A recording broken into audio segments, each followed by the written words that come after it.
Just waiting on notification.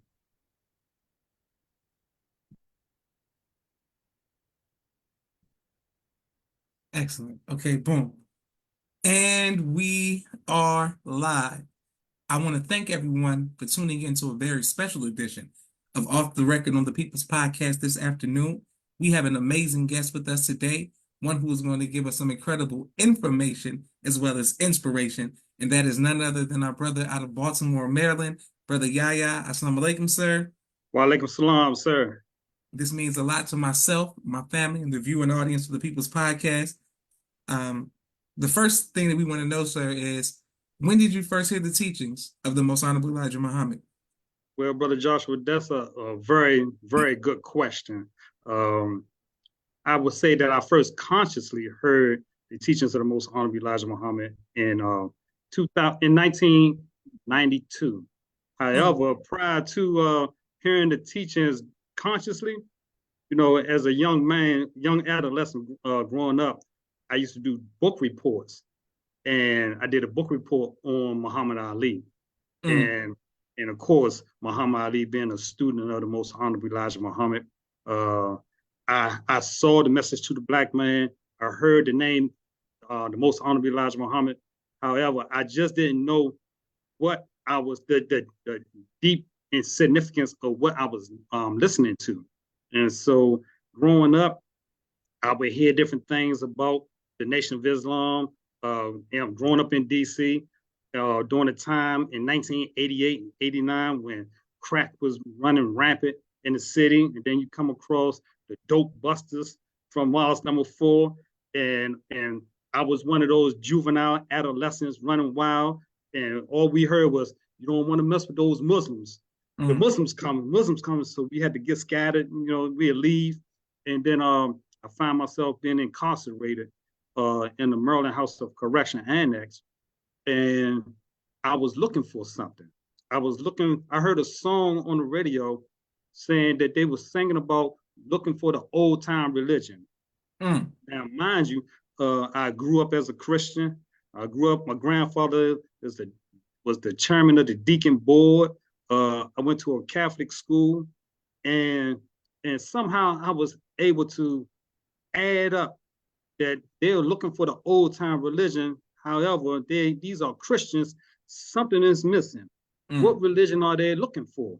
So that sent me on a research for history.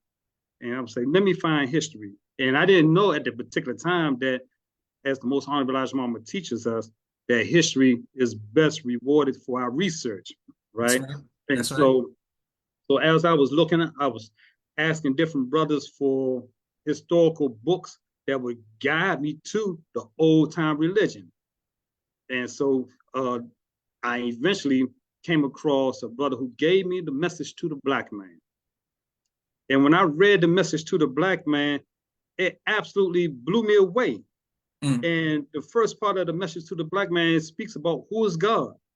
And I remember the Most Honorable Elijah Muhammad saying that that is the most important question, because it's like a child asking, "Who is my father?" Yes, And sir. so I'm asking, what is the old time religion? Who better to give us the old time religion than the God Himself? And so I must be honest with you, though, Brother Joshua. When I read a few pages inside the message to the black man, it said that Allah God appeared in the person of Master Farad Muhammad, July 4th, 1930, in Detroit. I closed the book. Mm. I closed the book. I was like, hold up. Because here we are 59 years later.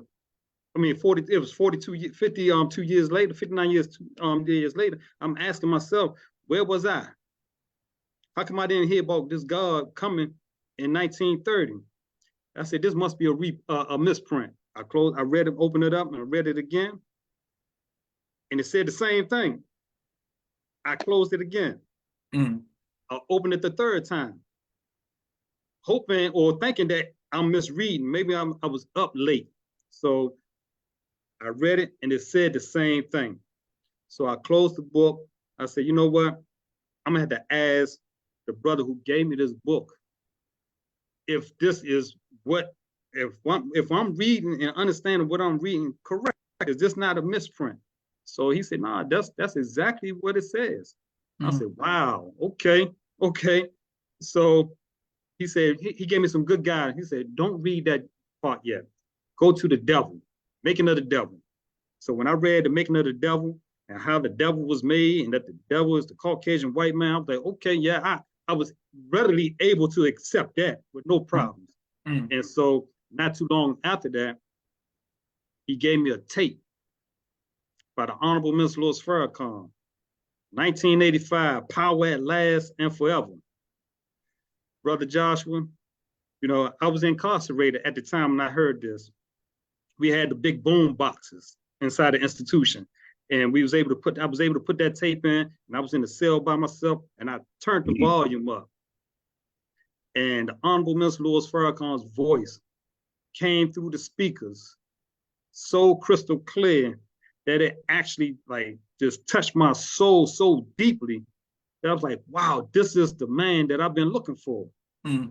And he touched on every aspect of Islam in that lecture.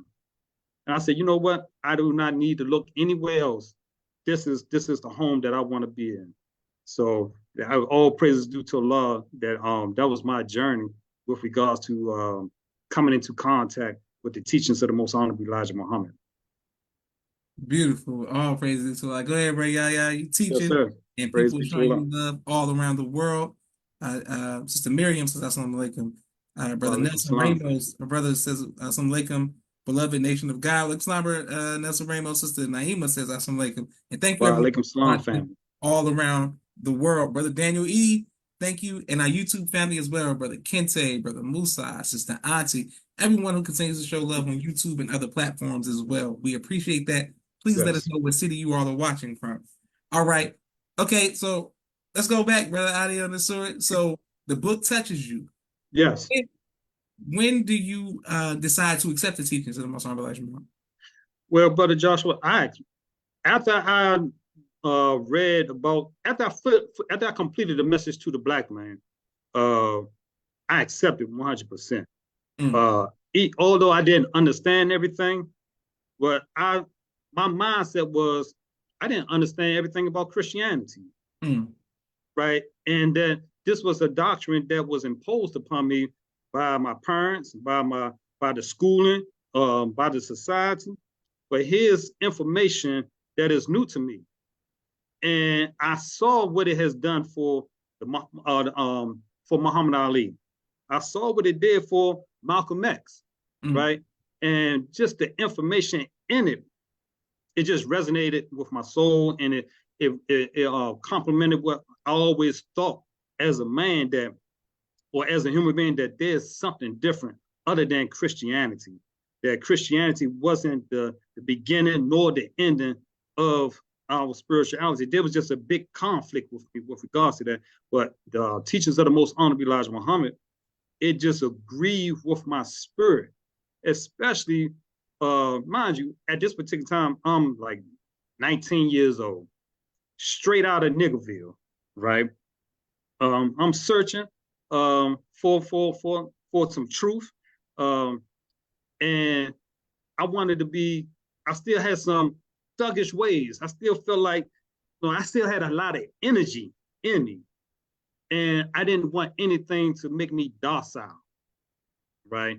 And so when I read the teachings, I saw and listened to the Honorable Minister Louis Farrakhan, he was a prime example that I can serve God and still be a soldier. I can serve God and still be a 100% complete full man, right? That I can serve God and not be weak, right? And so I accepted readily that this is the path that I want to take. Even though I didn't understand everything, I just believe that understanding will come as time moved on. beautiful. All praise due to Allah. Yes, Um, sir.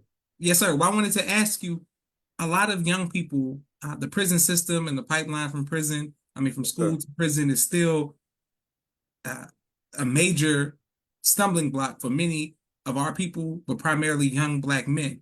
Yes, What sir. advice would you give to our young brothers about avoiding, based off of your real life experience about avoiding the prison system? Yes, sir. Beautiful question. Um, I would say that take a look within ourselves as young black men that we instinctively know that something isn't right. We just can't put our finger on it, right? So therefore, we turn towards streets, we turn towards gangs, we turn towards everything that's going to kind of guide us towards fulfilling a feeling that we have. And what I realized is that criminal behavior is nothing more than needs, unfulfilled needs being met by any means necessary. Mm, mm, mm. Right. So you have a young person that's hungry. They don't have that's a natural need, but they don't have the legitimate means to earn a legitimate income to fulfill that need. So society gives us an opportunity to earn income through the streets, selling drugs, uh, robbing, stealing, right? So as the elders, I believe that if we were able to talk to our young people and let them know that, look, we understand that you have a natural need, but the way you're going about to fulfill that need, it goes against who you are as a natural man, Mm. because God created you to be upright and righteous, to do things within the core with your nature, who you are. Every human being wants to be who God created them to be. Yes, sir. And so if somebody would have told me that when I was committing crime, that my natural self, the way God created me, was to be in accord with righteousness, that he created me to be a king, created me to be a God, that I can do anything in my power with good intelligence, then I would have turned away from criminal behavior, because I always had a sense that I was like better than crime. Like the criminal behavior was not my beginning nor my end. I Yes, sir. did that. It wasn't something that I had to do. It was something that I chose to do because I didn't see any other way. So I think that we just need to uh, get our youth to focus on who they are as an individual, tap into their natural selves. Because if we know who we are, then we'll start striving to be who we are. Excellent. Yes, sir. Yes, And sir. thank you, Brother Yahya. Yes, Uh, sir. and thank you, everyone who was watching. I wanted to ask you, once you got out of prison, who trained you once you joined the nation? Well, brother Josh, I got out of prison. If I may, let me back up a little bit. Okay. Okay. So, the way I was incarcerated for a homicide, first degree murder, right? Mm, Served. I was sentenced to life in prison, right? Um, at, at 17 years old, went into became incarcerated. At 18 years old, given a life sentence. At 19 years old, I accepted the teachings of the Most Honorable Elijah Muhammad. Right, I'm in maximum security prison. Um, Reading the message to the black man, reading the Final Call newspaper, reading all the literature of the Most Honorable Elijah Muhammad, and listening to the tapes by the Honorable Minister Louis Farrakhan. We had no outside representatives coming in initially. Our first outside initial representative of the teachings of the Most Honorable Elijah Muhammad and Minister Louis Farrakhan is a brother from out of Mosque number 4, Minister Sean. mm. Minister Sean, he came in and he said something that was very profound, right? That I mean, it just opened my eyes tremendously. And he said he got these words from the Honorable Minister Louis Farrakhan. It was like he said it was a message from the Honorable Minister Louis Farrakhan, because he said he reported to the Honorable Minister Louis Farrakhan, let him know that he was coming in to speak to us. And Minister Sean said that, how can you think that you're going to do life in prison when the white man time is up? Mm.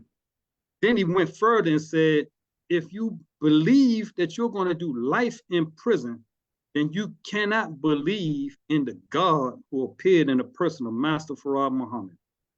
So therefore, be bold in Master Farad Muhammad.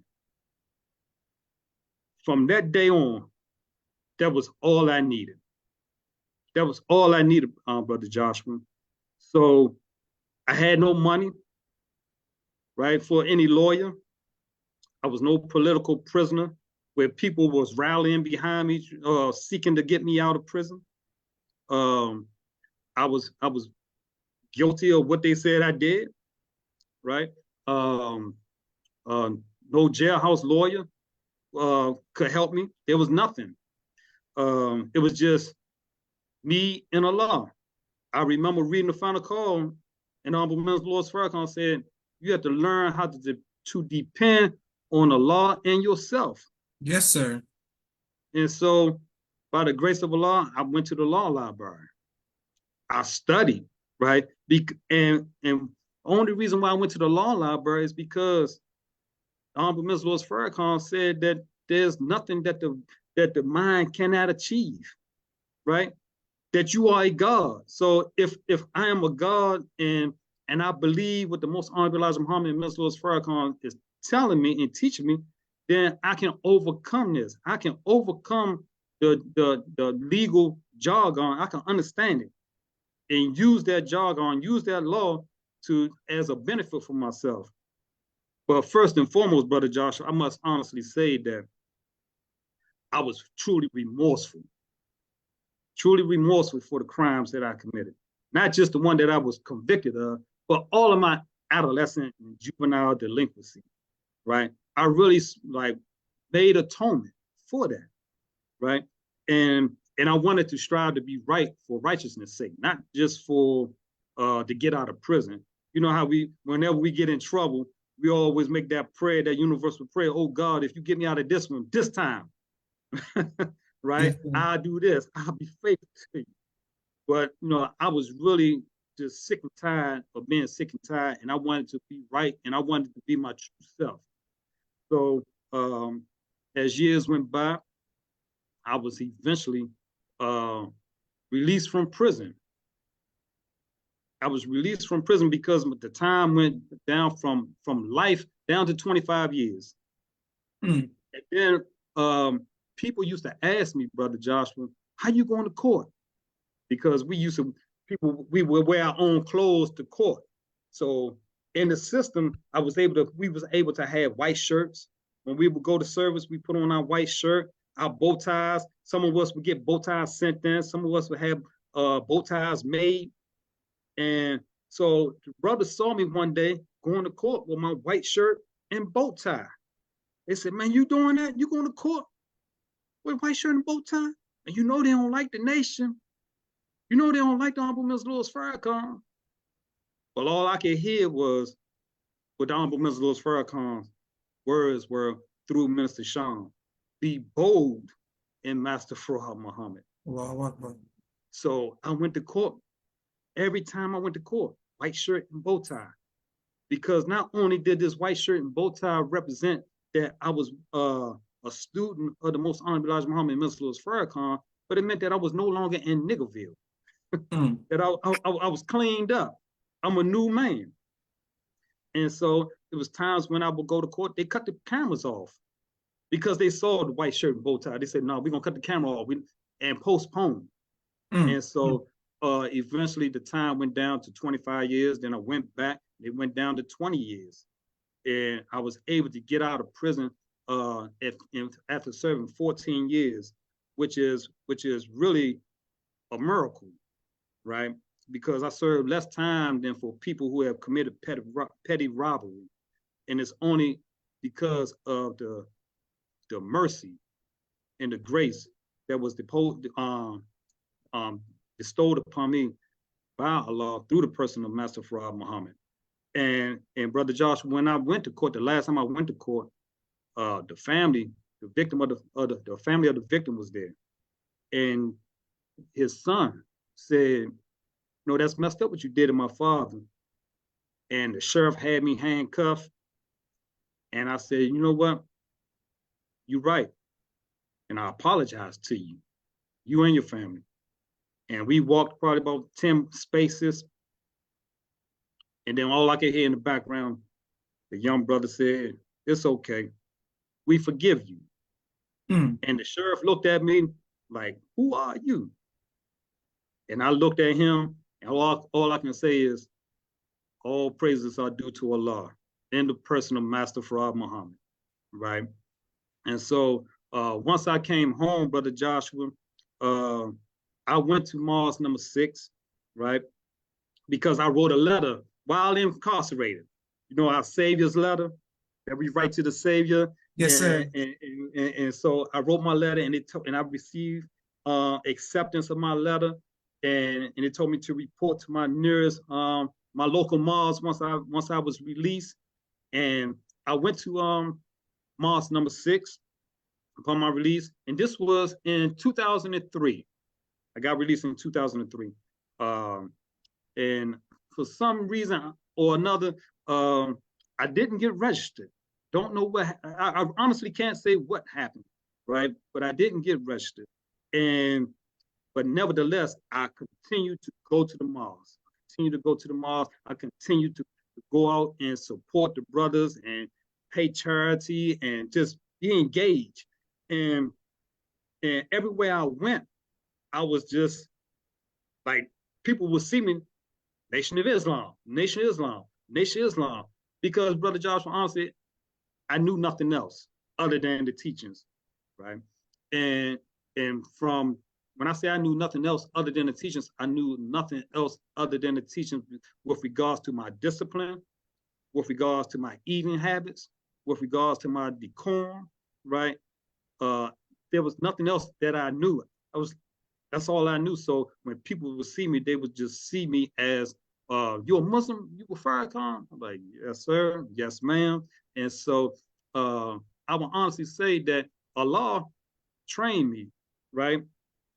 The Honorable Minister Louis Farrakhan trained me, right? By being a student, right? I remember listening to your father on Make All Men and Boys Join the FOI, right? That tape trained me, right? Watching the videos and seeing our beloved Supreme Captain, Brother Mustafa Muhammad, just observing him trained me, seeing how the brothers move. It trained me because I studied the words, I studied the spirit. I was able to tap into the energy and adopt it and for my own. So that's who trained me. And so, but Brother Captain David, who was the captain in Baltimore at the time, he's now in San Diego. Yes, He was sir. the captain, and he welcomed me, right? He welcomed me to the Mars. I remember one time during FOI class, he said, "Brother, you driving?" I said, "Yes, sir." He said, "Okay, we're gonna put 3 brothers in your car with you, and we going on a detail, right?" I mean, we was moving out, right? I was like, "Oh, praise due to Allah," right? And so just different people in the Mars trained me. When I first came home, the first job that I had, Brother James 5X, he was a co-worker of mine. So I would see him day in and day out, just watching him, discussing the teachings and just observing his decorum, his discipline.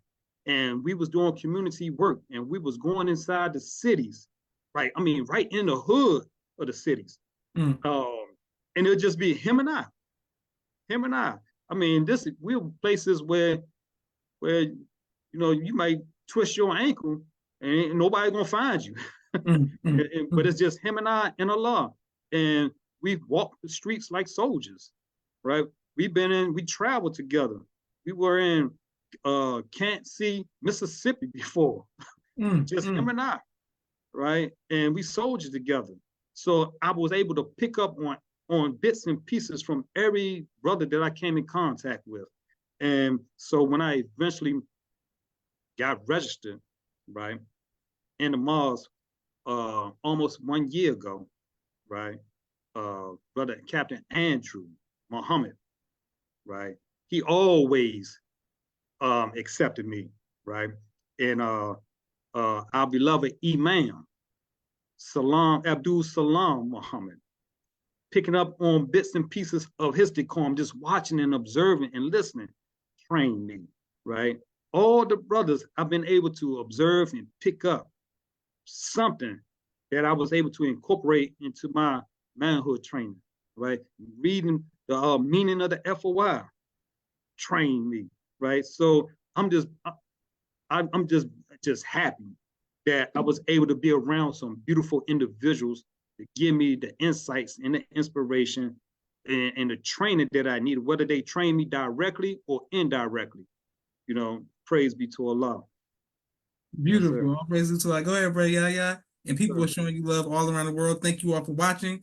Brother Daniel E says, good teaching. The young black youth, the truth. That's what we need. Sister Minister Aisha out of Phoenix says, yes, sir. Strong faith. Beautiful. We have a quick 60-second commercial break for all of the Yes, sir. sponsors of the People's Podcast. And we're coming right back to our brother Yahya. Thank you all. Please put your comments and questions in the chat, and we'll be able to address them right away. Second. Thank you for every sponsor, every donation. Please cash at the People's Podcast. We greatly appreciate it.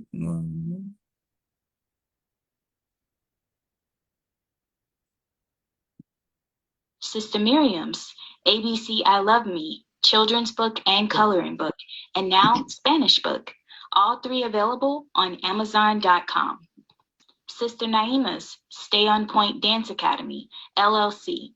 She teaches ballet virtually to young girls all across the country, right here in the studios of Atlanta Dress in the best of fashion. Brother Kenneth's Bow Tie Maker Extraordinaire. He'll ship you bow ties anywhere across the nation. Henry Carter's King Henry Turkey Legs, right here in Atlanta, Georgia. Brother Rashad Muhammad's COVID-19 Disinfected Cleaning Services, out of Chicago. Student Minister Sharif Muhammad's book, A Soldier in the Movement of Christ, available on adulsharif.com. And lastly, Brother Joshua Muhammad's book, Cleopatra, as well as No Father, No Excuse, both available on Amazon. Excellent. And also, Sister Sherry Muhammad with Asiatic Minds.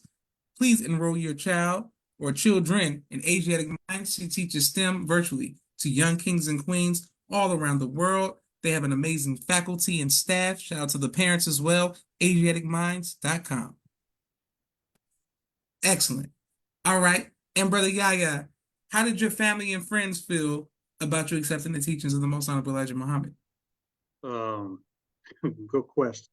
Well, at the time, my mother, she was okay with accepting it. She just was skeptical if I was gonna carry on with it. She didn't know if I was just gonna be a jailhouse Muslim or if I was gonna be a Muslim in jail. Right? And so she just watched. She just observed and watched.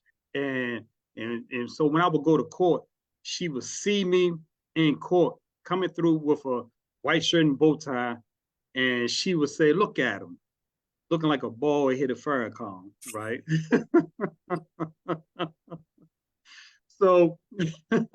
So, but it did my heart good because she was able to get Farrakhan out of her mouth. I knew Farrakhan was in her mind. Farrakhan was in her spirit. So when she saw me, she equated me with Farrakhan. So I was like, okay, I'm doing well. That's good. Praise be to Allah. But she just watched. She just observed. And even years after me being home, she just watched. She just observed. And it took some adjusting for her because I was so disciplined, so rigid. I'm not taking you to get any cigarettes. I'm not taking you to get any pork. I'm not taking you to go here. I'm not taking you to go there. It was like, and so she just observed, right? But now she understands and respects my decision 100%. So she was easy. She was kind of easy to win over, right? I didn't think I was going to have an issue with her. I have a cousin, and come to find out that at that time he was Muslim, And I didn't know. I was like, what, he a Muslim? And and so, brother, but then I found out that he wasn't in the nation. And at that time, at 19, I thought that every black man was in the nation. If you're a Muslim and you black, you in the nation. Yes, sir. Yes, sir. I couldn't fathom you being anything else, right? And because I didn't know anything about the history of when the messenger left and how the nation split. I was just like, you black, you a Muslim, you a Farrakhan. It's plain and simple. And so but he was with Warfin Muhammad, studying underneath Warfin Muhammad. But my cousin, he's the one that sent me my first Holy Quran, my first prayer rug, and all praises due to Allah. And him and I used to have dialogue. We would write letters, and and and his perspective was that Master Muhammad was not God in person. And I would write him letters from our perspective, right? And then it got to a point because I'm young, full of vim, full of vigor, full of energy. I was like, you know what? The hell with you and your foolish thinking, right? Master Muhammad is the God, right? I was just bent on that. I was not being shaken from that. But he chalked it up as me being youthful, being immature in the teachings, right? But we eventually he stayed patient with me, right? And just say, well, because he used to be in the nation, right? So he understood me, and so today we're still very close with one another. Praise be to Allah. Sometimes he comes out to the Mosque number 6 events. Right. He's always been very supportive, and I thank him for the things that he has done in my life. Now, my grandfather, this is the man. This is my father's father, the man that I looked up to. That I didn't care about anybody else. Like no man could say anything to me that I was going to listen to except my grandfather. My grandfather was the chairman of the Deacon Board.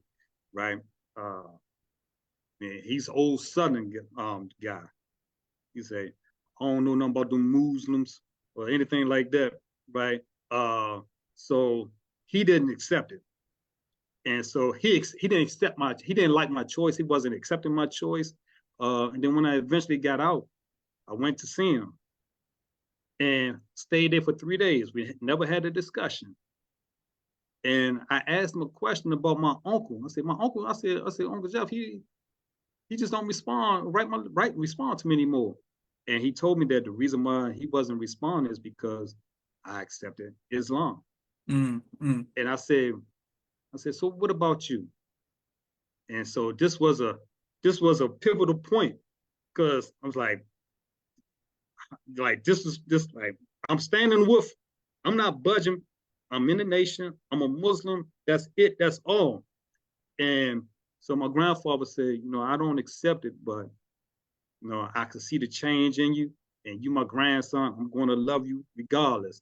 I was like, thank you. Praise. And so, Brother Joshua, that was a big weight lifted off me because I was ready to choose, right? And several times because nobody's going to take the teachings of the Most Honorable Elijah Muhammad away from me, right? I would rather you steal my car than steal this from me.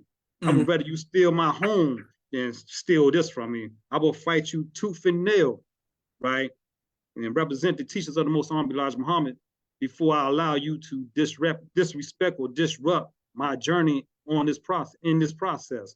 So, and then friends, had a really, really close friend of mine. We was writing each other. He found himself incarcerated in a totally different system, right? Institution. Mind you, I had life at this particular time. He was sentenced to life in prison. I mean, he was sentenced to 11 years in prison. And we going back and forth. He's studying like Afrocentric, Pan-African movement, being real militant in his thinking. But I'm being spiritual. right? So Brother Josh, we would write 11, 12, 15-page letters, right? So it got to a certain point, Brother Joshua, I just told him, I said, you know what? You got 11 years in prison. I have a life sentence. Whoever be who home first will determine who's on the right path. Mm. Brother Joshua, I came home March 28th, 2003. I was at the train station in May 2003 to pick him up. And all he, and all he can do, Brother Joshua, all praises due to Allah, all he was able to do is just look at me and smile, right? And unfortunately, the brother never really changed his way of thinking and found himself back incarcerated again. But before he did, he told me, he confessed, brother, you know what, man, you was right all along. You was right all along. All So praises. so so that's how my friends and family have accepted my stance with the teachings of the Most Honorable Elijah Muhammad and the Honorable Mr. Louis Farrakhan. So now they just observe. My brothers, my sisters, they just observe, they support, they respect it tremendously. They respect my dietary laws, right? They don't have anything. They prepare special they prepare special meals for me when they're eating. They set myself off to the side. It's very beautiful now, very beautiful. Beautiful. All praise to Allah, and salute to your family. First of all, thank you on behalf of myself, my family, and the viewing audience of the People's Podcast for your sacrifice and your many sacrifices to help establish Islam here in North America. But also, we thank and salute your family for their sacrifices and everything that you all went through as a family as well. And I'm glad to see you all together. So praise yes, sir. to Thank Allah. you, thank you, thank you, thank you, thank you, thank you. Yes, sir. Okay, I wanted to ask you, we all have moments of doubt and sadness, but I've never had to have someone say you've been sentenced to life in prison. I don't know what that would do to me psychologically. Myself and my sisters, we watch television shows about 60 Days In, or I just watched one with Vince Vaughn on Hulu, a very powerful movie about him going to prison. It was very intense. Orange is the New Black, all of these shows about prison, Oz. Yes, sir. And and it's just like, man, it's always something. Shawshank Redemption, one of my favorite movies. And it's like these people keep going, get busy living or get busy dying. But to have someone say that you were sentenced to life, what did that do to you mentally? And how did you not succumb to just giving up? Well, Brother Joshua, when the judge first sentenced said life, of course, I was very, very upset and very, very distraught. But prior to even going through trial, right, I was incarcerated. They held me without any bail. So for months, almost a year before going to trial, I'm incarcerated. But probably the first 3 days, and ironically, Brother Joshua, today is 34 years to the exact day from the day I got incarcerated. Right. And so while I was there, initially I just always prayed. Always prayed. I prayed to the God of my understanding. Yes, sir. Yes, sir. Yes, sir. Right? Prayed to the God of my understanding. And I just asked, like, why am I here? Because as I said, I always believed that I was too intelligent to be in prison. I didn't look at prison as being the path towards manhood. I didn't see prison as being a rites of passage. Like, I'm too good to be in prison, right? Why am I here? And then I heard a voice within to get yourself together. I didn't know what that meant, right? I just carried on, right? Still being criminal minded, criminal thinking. And but when I got the sentence, I was still in Niggerville, right?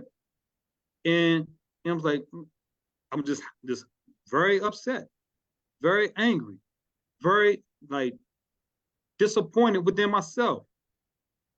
Disbelief that here I am, 18 years old, and the rest of my life is gonna be in prison. No, no, I can't. And then and I don't care who the toughest man is, brother Joshua. When you hear life in prison, you're gonna shed a tear. You're gonna shed a tear, right? You find a quiet place in the cell when you in there alone and you think about it, reality hits, you're gonna shed a tear, Absolutely. right? Right? You go to the shower, you might be in there by yourself, you're gonna shed a tear. You might use the shower water to hide the tears, but at some point in time, you're gonna shed a tear because reality is gonna hit you that that you are they plan on burning you in jail, right? And so I just and then what's crazy about prison, brother Joshua? There's so many people walking around laughing and joking, still have some sense of humanity. And then I came across some brothers who say, you know what? All hope isn't lost. You have appeals, you have different appeal processes that you can go through. So I was putting my hope, okay, I'm gonna get back in court. I'm gonna get back, I'm gonna get this back, I'm gonna get this back. The fight, because I've always been a fighter. Yes, Like sir. I'm always like, I'm gonna get back, I'm gonna fight this. I'm like, okay, thank you. So so as I was going through the process of fighting my case, right?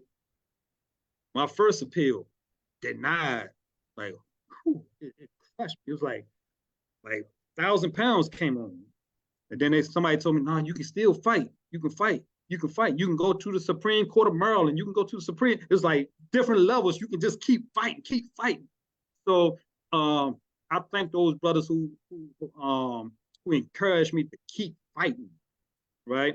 And because I kept fighting, kept hope that I was going to get back in court and give my case back, right? But during the journey of the fight, that's when I came in contact with the teachings of the Most Honorable Elijah Muhammad.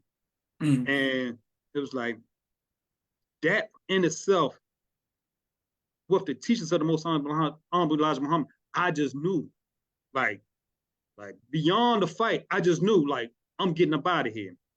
I'm getting out of here. I didn't know when, I didn't know the date or how, but I knew I was getting out. I just knew it. And so it's only because of, like Honorable Mr. Louis Farrakhan said, be bold in Master Farad Muhammad, right? Ask the God what you want. Yes, sir. He will give it to you.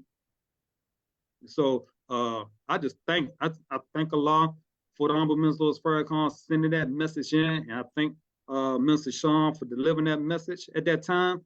And it's such a powerful message that I carry on with me today, that there's nothing that I cannot have or achieve if I just ask God for it, right? He will give it to us.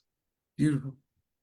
Excellent. Yes, sir. Praise be to Allah. And shout out to Minister Sean, who I've had the honor of interviewing on the People's Podcast. So Praise be to Allah.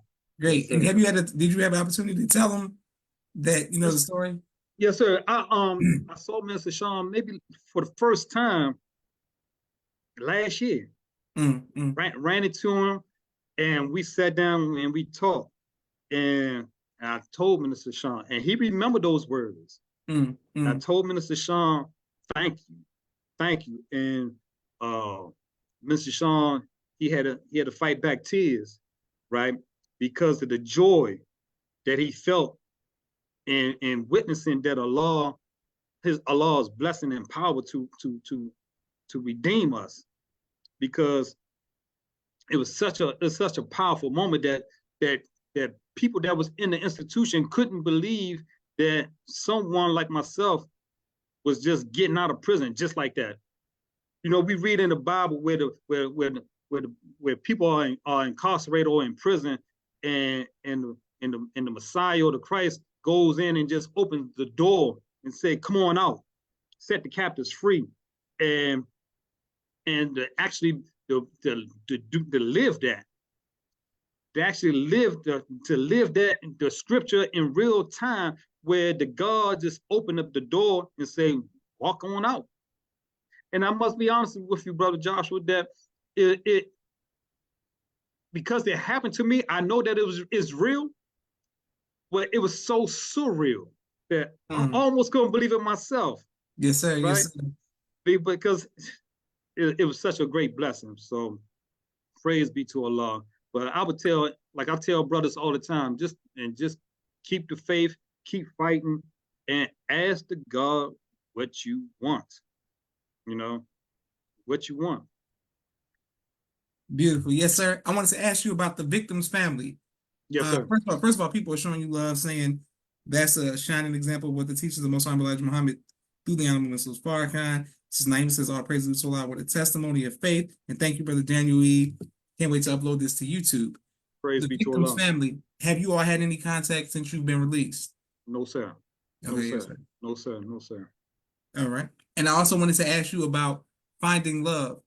How was that, like, getting back into relationships and, once you got out into the world? Yes, sir. Well, the Most Honorable Elijah Muhammad, the Nation of Islam, don't make no monks, Yes, sir. punks, Yes, sir. right?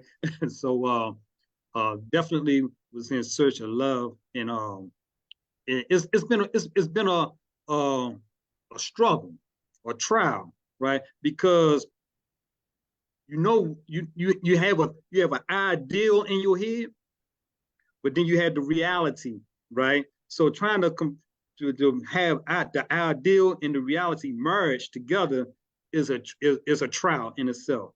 I was able to find love at a certain point and produce a daughter, Okay. right? Early on, praise be to Allah.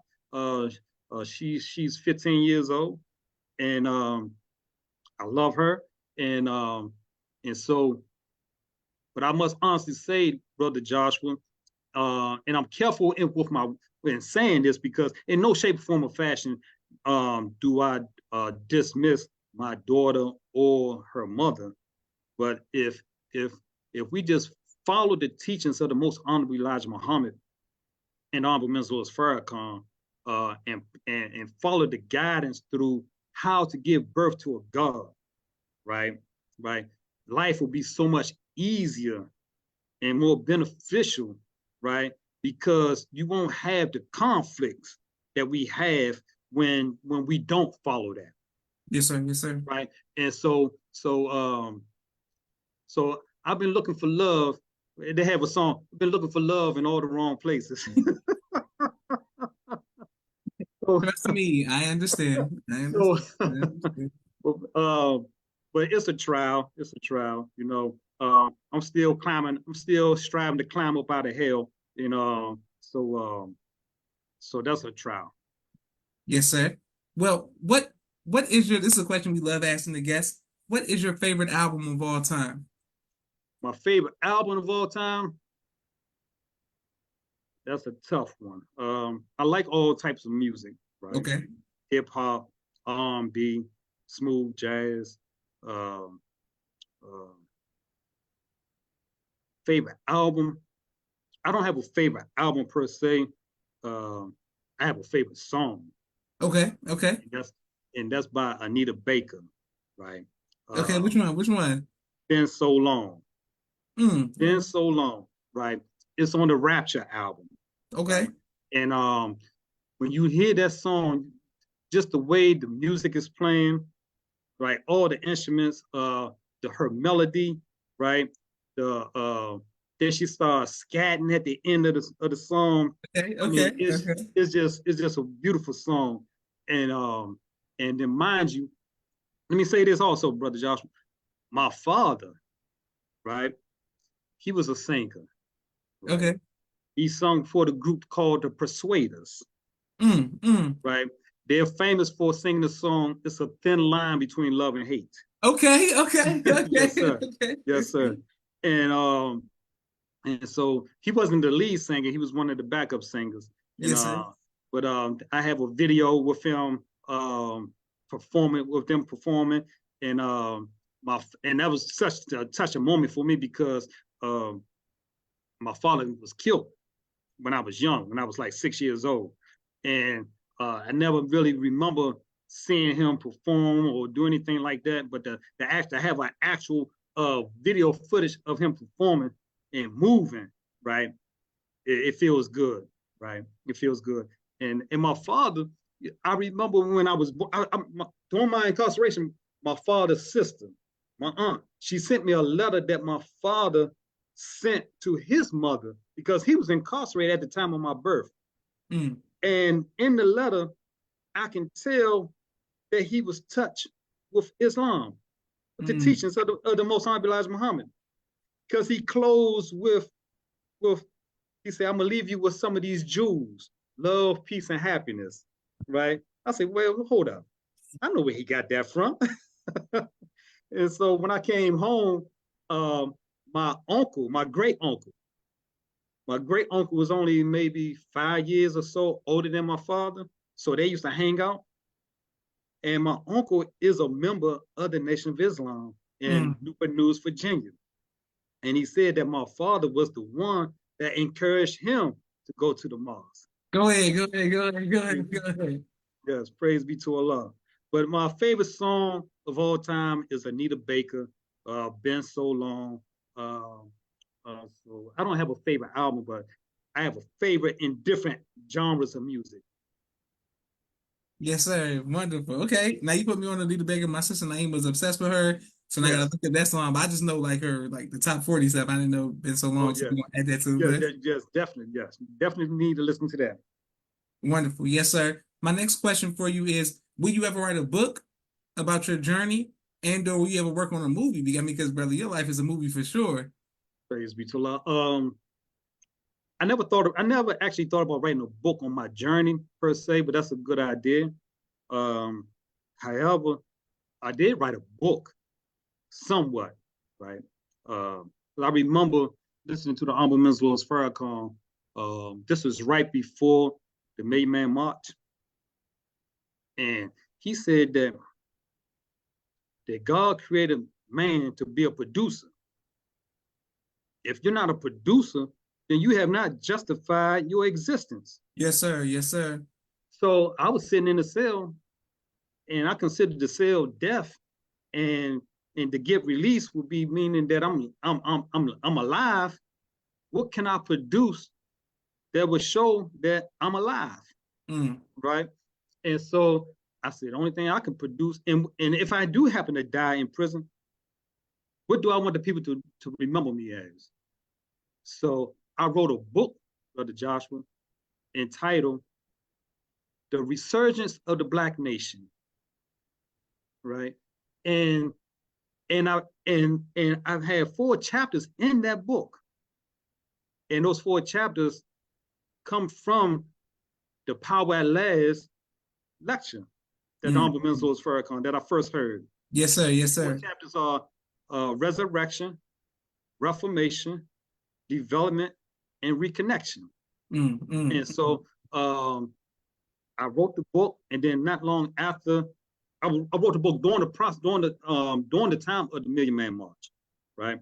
And during that time, I was just writing, and the only thing I knew was the teachings. So, and my idea was to write a book that's thin in volume but heavy in weight, right? Because we would give people like when I was incarcerated, trying to fish brothers in. I would give them different books to read, The Message to the Black Man, and they'd see the book. They'd say, "No, I'm not reading that. That book's too big. I'm not gonna read that." So I figured that if I can put the teachers in a small book and hand it to them. Matter of fact, may I grab this book from Of course, of course. Do yes, your sir. thing. Thank you. Yes, sir. Thank you, everyone who's watching all around the world. Thank you, Sister Minister Aisha, for watching. Thank you, Sister Naima, for watching. Please, everyone, if you have any guest suggestions, let us know. And there, our brother is right there. Go ahead, sir. Yes, sir. So this is the book, right? This is the book. Now, I never wrote the book for the purpose of being produced and distributed. I just wanted to write the book as something to leave behind, that if anybody wanted to know who Brother Yahya is, they would see this, right? See this book. And in this book, I put the picture of the Most Honorable Elijah Muhammad. Put the picture of the Most Honorable Elijah Muhammad, right? I put the picture of the Honorable Minister Louis Farrakhan, right? I put the pledge of the Declaration of the Holy Day of Atonement in this book. Oh, wow. Yes, sir. And I dedicated or acknowledged Master Farad Muhammad in this book, right? Because this is all I know. So it's a thin book, right? And but it's heavy in weight. Go ahead. Yes, sir. Yes, sir. Yes, sir. Yes, sir. Wonderful. And what would you, excuse me, what would you like your legacy to be, sir? Brother Joshua, the only way that I can have a legacy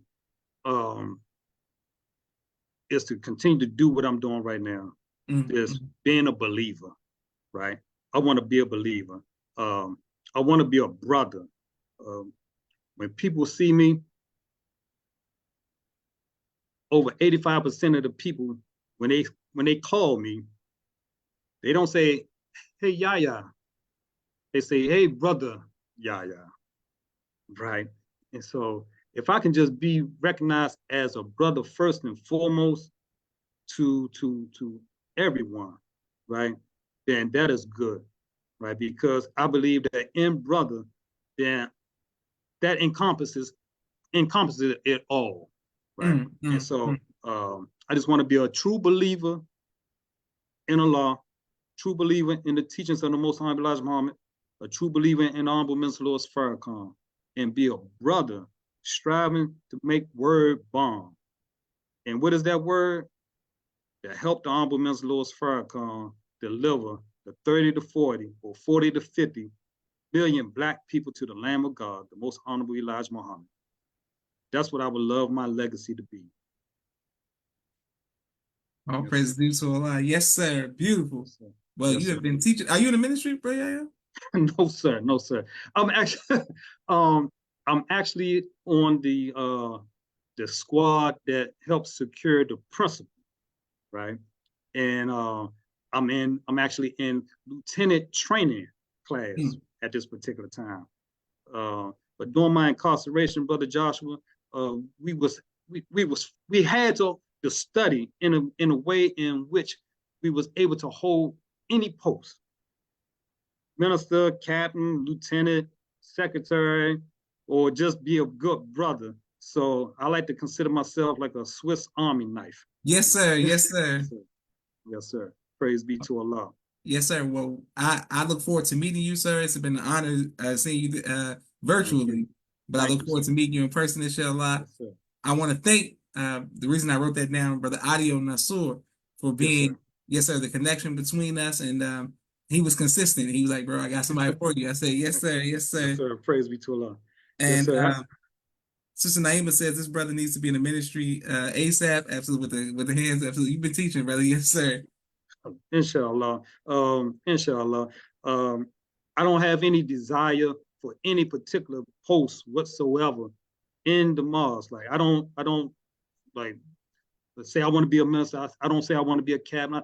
I told Brother Captain Andrew and Brother Imam Salam, use me how Allah moves you to use me, right? And speaking on those two brothers, I want to say, Brother Joshua, that these two brothers, Brother Captain Andrew Muhammad and Brother Imam Salam, right? If it wasn't for these two individuals here at Mosque number 6, creating and building and maintaining the spirit of brotherhood, true brotherhood, right? Where we all can feel like family, right? I don't know where I would be right now. You know, I don't know where I would be. And they are phenomenal brothers.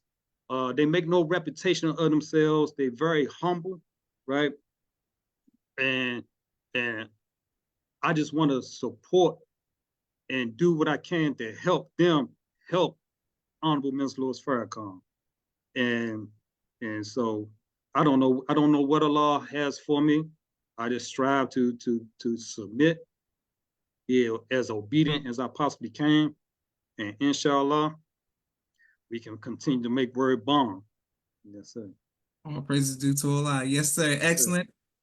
This is Joshua Leonard Muhammad signing off for the People's Podcast. Assalamu alaikum, sir. Walaikum salam, sir. Thank you all for watching.